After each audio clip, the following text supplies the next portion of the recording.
23 August भारतीय महाकाश विज्ञान गवेषणा क्षेत्र में एक सुवर्ण अध्याय 2023 मसीहा अगस्ट 23 तारिख में भारतीय महाकाश गवेषणा संस्था इसरोर चंद्रयान-3 चंद्रर दक्षिण ध्रुव में सफलतार सह अवतरण कर समग्र विश्व में सृष्टि करथिला एक नूतन इतिहास। चंद्रर दक्षिण ध्रुव को स्पर्श करिबारे भारत विश्वर प्रथम देश एवं चंद्र पृष्ठ में पदार्पण करिबारे चतुर्थ देशर मान्यता हासिल करिथिला। ए ऐतिहासिक सफलता को मन रखिबा पई प्रति वर्ष अगस्ट 23 को जातीय महाकाश दिवस भावे पालन करा जाउछे। 1963 मसीहारे थिरुवनंतपुरम तुम्बा ग्रामरू साइकेल एवं बलद गाड़ी रे रॉकेटर अंश बोही प्रथम साउंडिंग रॉकेटर उत्क्षेपण करा जाइथिला। डॉक्टर विक्रम साराभाई एवं डॉक्टर एपीजे अब्दुल कलाम को स्वप्नरू आरंभ होइथिबा एही यात्रा आज 6 दशंधि अतिक्रम करि सारिछि।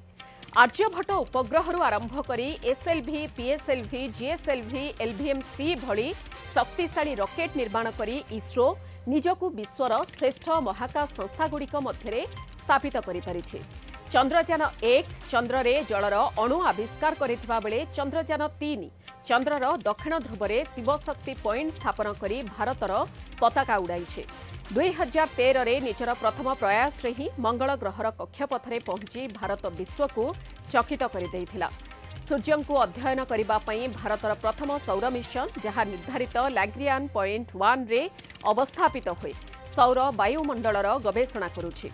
तेबे कम खर्च रे सठिक एवं अत्याधुनिक प्रजुक्ति विद्यार व्यवहार इसरोर सबुठारु बड़ परिचय। निजर सैटेलाइट व्यतीत विदेशर शह शह उपग्रह को सफलतार सह महाकाश को पठाई भारत निजर क्षमता प्रमाणित करिछे। आगामी दिन में गगनयान एवं स्वदेशी महाकाश स्टेशन निर्माण दिगरे भारत द्रुत गति में आगे चली। जातीय महाकाश दिवस केवल सफलतार उत्सव नुहे, यह देशर युवपीढ़ी एवं नव सृजनकारी मनरे वैज्ञानिक मनोभाव एवं नूतन स्वप्न देखाइबार साहस जोगाइछे। अधिक आलोचना करबा आम सहित महाकाश विज्ञानी शुभेन्दु पट्टनायक जोड़ी होइछन्ति। शुभेन्दु सार आपनको स्वागत करुछु आलोचना को। 23 तारिख माने आज अगस्ट 23 आज दिन भारतीय महाकाश विज्ञान गवेषणा क्षेत्र में एक सुवर्ण अध्याय बोली कहा जाए। आमे महाकाश गवेषणा संस्था जहाँ आमर रही महाकाश दिवस आज आम पालन करुछु जातीय महाकाश दिवस आज दिन में कौन कहवाई चाहिए? निश्चित भाव में गोटे सफलता आम हासिल करथिले आज को ठीक 3 वर्ष तले समग्र भारतवासी टीवी को देखुथिले संध्या समय आपन मन थिबो जेतेबेले कि हमर चंद्रयान-3 रो विक्रम लैंडर टी जाई चंद्र पृष्ठ रे सॉफ्ट लैंडिंग करथिला। तार किछि वर्ष पूर्व चंद्रयान-2 किछिटा विफल होइतिला, लैंडिंग करि पार नथिला, किंतु 5 वर्ष मध्ये हमर वैज्ञानिक माने बहुत प्रचेष्टा करी चंद्रयान-3 रो विक्रम लैंडर को दक्षिण मेरु निकट में ओल्लाइबार सक्षमता हासिल करथिले, जहाँ हमको विश्वर प्रथम देश भाव में दक्षिण मेरु निकट में पहुंचबार सक्षमता देइथिला। आउ विश्वर चतुर्थ राष्ट्र भाव में आम चंद्र सॉफ्ट लैंडिंग कराई पाथिले। तो सेही दिवसटी को आम मन रखिबा पई बा मन पकेया पई आम प्रत्येक वर्ष अगस्ट 23 तारिख को जातीय स्पेस डे बा जातीय महाकाश दिवस रूपे पालन करुछि। आ एई दिवस पालन करबार मुख्य लक्ष्य होछि हमर लोक मानक भितर छात्र छात्री मानक भितर वैज्ञानिक चिंताधारा बढ़ाइबा, विज्ञान प्रति महाकाश विज्ञान प्रति आग्रह बढ़ाइबा एवं गवेषणा प्रति आग्रह सृष्टि करबा। तेणु एई दिवसटी पालनर तात्पर्य बहुत अधिक महत्व मध्य रही। आम समस्त एई दिवस विषय जानिबा एवं महाकाश विषय सठिक खबर जानिबा बुझिबा, विभिन्न प्रकार गुजब जो प्रचार करा जाय ताके विश्वास करिया उचित निहाती भाव में। तेबे शुभेन्दु सार केवल आमे आपको गोटे दिन हिसाब से नेउछे पालन करुछे बा मानुछे जे आज जातीय महाकाश दिवस ना आज किछि स्वतंत्र कार्यक्रम मध्यम करा जाउछे?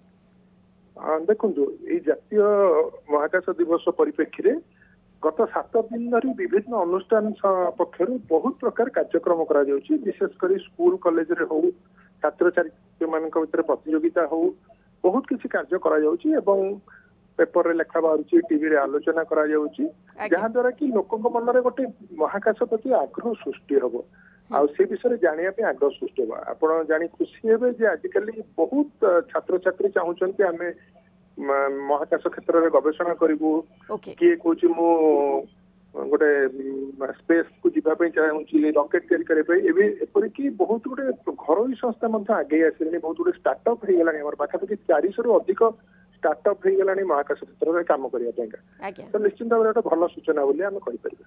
निहाती भाବରେ शुभेन्दु सार आज आम दिन मन पकाउछे एवं 3 वर्ष तलर घटनाक्रम को मन पकाउछे किंतु ता पूर्व जदि 6 दशंधि पूर्व को आम जा 1963 मसीहा को जीवा एवं तुम्बा ग्रामर कथा तुम्बा ग्रामर चित्र आम जदि सामना को आणुछे ताहेले आम केते आग को बढ़ीचे एवं आग को आउ केते बढ़ेबार कौन आवश्यकता रहुछि ताकू नै आलोचनार विषय कौन हेबा उचित? देखंतु कौनसी गोटे अनुष्ठान गढ़ी उठे सेठिकार काम कर लोक मान खाली आम घर तैयारी करदेले हबनी बा किसी जंत्रांश करदेले हबनी। सेई जो वैज्ञानिक से जो इंजीनियर मानकर दृढ़ इच्छा शक्ति अद्यम प्रचेष्टा फल आम साइकल नहीं जाऊा रॉकेट टेस्टिंग स्टेज रे पहुंच सारे। तेणु जो मैंने कम कर यथेष्ट स्वाधीनता दरकार दवा दरकार, सरकार पक्ष प्रोत्साहन मिलवा दरकार। आमर महाकाश क्षेत्र में गवेषणा बहुत कम खर्च दिया बहुत कम बजेट रखा जाउची। यदि अन्य देश मान तुलना करिया बहुत कम से नगण्य बोली कहि परिबे। तेणु तार मध्य वृद्धि हवा दरकार। एवं सबुठ बड़ कथा आमर देश में जदि आम वैज्ञानिक चेतना सृष्टि न करि परिबा, विज्ञान प्रति आग्रह सृष्टि न करि परिबा, ताहले आगो भल वैज्ञानिक बाहरिबा भल इंजीनियर बाहर कष्टकर हो। तेणु सहीटा हूँ आज दिवस मुख्य लक्ष्य। आम विज्ञान को एत आदर नहीं बिना विज्ञान बंचा के संभव नुहे। सबू सत्वे आम वैज्ञानिक चिंताधारा नहीं एपर्यंत बहुत कम रही आम देश में। तेणु ताकू वृद्धि कर आवश्यकता बहुत जरूरी है। यही दिवस मुख्य लक्ष्य से किभଳି वृद्धि करा जाई परिबो मनोविज्ञान एवं भारतीय युवपीढ़ी मध्य नवसृजनकारी मध्य वैज्ञानिक मनोभाव एवं नूतन स्वप्न किभଳି देखा जाई परिबो बोली आपण आशा करूछन्ते? कारण जहाँ आपण कहउछन्ते बहुत कम संख्यार मध्य वर्तमान समय रे युवपीढ़ी को आमे देखुछे जे माने कि आग्रह प्रकाश करूछन्ते आहुरी अधिक मात्रा रे आगु को आसीबार आवश्यकता भी रहुछे। गोटे छोट उदाहरण देले मु आपण माने समस्त बुझी परिबे। धरन गोटे हमर समाज रे विवाह करा जाउची, हमें कोठी भोजी हबो कोठी को गाड़ी रे बरकन्या जिबे को मंडप को जिबे सब आमे ठीक होचे। किंतु सेही बाहागर करिया पूर्वरु आमे ज्योतिष को खोजुचे, पूजा पद्धति को खोजुचे, जोटा कि हमर वैज्ञानिक चिंताधारा को निश्चय कमई दे जाउतो। तेणु सेही दृष्टि आमे देखिले आमे सब जिंस विज्ञान रो व्यवहार करिबा, किंतु आमे से पुराना मानसिकता को जाबुड़ी धरीजे जोड़ा कि सत्यासत्य ना। तो से विषय अधिक रु अधिक आलोचना करिया दरकार। आपण देखुथिबे आमर समाज रे बा आमर टीवी हो न्यूज पेपर हो केबे कोठी वैज्ञानिक मानकर आलोचना करिबा बा तांको सहित इंटरेक्शन करिया बहुत कम होची। किंतु अपर पक्ष रे जोटा कि स्यूडो साइंस बा छद्म विज्ञान को प्रचार प्रसार बहुत जोर करा जाउची। तेणु से सब जिनस को आम धीरे धीरे आम समाज दूर करने को पड़ो। आउगुड़ाक छद्म विज्ञान बा स्यूडो साइंस आम कहे सेगुड़िकर प्रचार प्रसार विशेषकर सोशल मीडिया रे रखा पड़ो। आमको प्रकृत विज्ञान प्रति पिला आकृष्ट करने को पड़ो। निहाती भावरे बहुत भल कथा सर आपण कहले। तेबे आउ गोटे जिनस विषय जानिबा पई चाहिबो कारण आमे आगामी दिन में गगनयान एवं स्वदेशी महाकाश स्टेशन निर्माण दिगरे मध्य आगकू बढ़ुछे से बाबत रे किछि जानिबा पई चाहिबो आज दिन रे। देखो इसरो रो तो बहुत गुड़िया लक्ष्य रही आगकू जिया पे। सबुठु बड़ लक्ष्य होची आगामी वर्ष महाकाश को गोटे यान पठेई ताको फेरई आनिबा। प्रथमे गोटे रोबोट जीव से फेरी आसो तापर लक्ष्य रही सफल है गोटे भारतीय ज्ञान जड़े भारतीय महाकाश को जाई फेरी आसवे। भारतीय महाकाश को जाइए किसी राकेश शर्मा हूँ शुभ्रांशु शुक्ला हूँ किंतु से भारतीय ज्ञान रे जाइना। तो सहीटा हूँ आम बड़ लक्ष्य।